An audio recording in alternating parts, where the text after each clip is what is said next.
rong kam te chu chal tui khur yang in an kang chatanga thumal tin kara chona luya luangang thon thua mi tenan shil van chung nula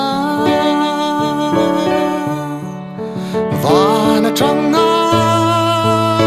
shwal shui tha tu ang khan shwal shui katin lunga ikha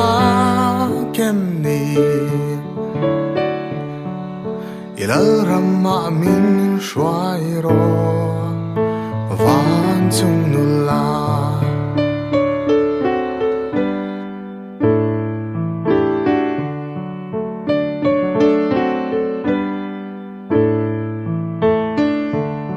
ni eng noya pang paran vula thing zar na ten hlim dayan siama ei enga kanun na para vul ei eng ve ka chuan lim na kamu thon thua mi tenan shil van chung nula van changa shwal shui tha tu ang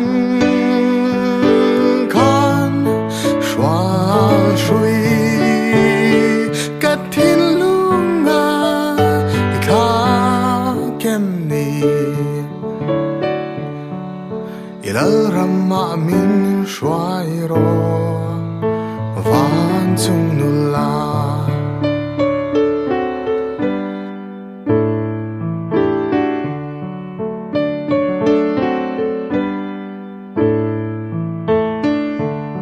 van chung nula ka atil chenge ka adnan nen hian ka til zok che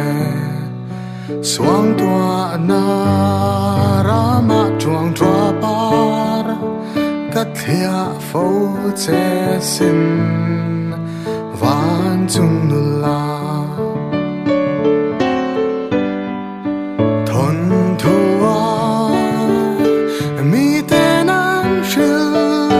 van chung nula van changa shwal shui tha tu ang khan shwal shui katin lunga ikha kem ni ilal ramma min shwai ro van chung nula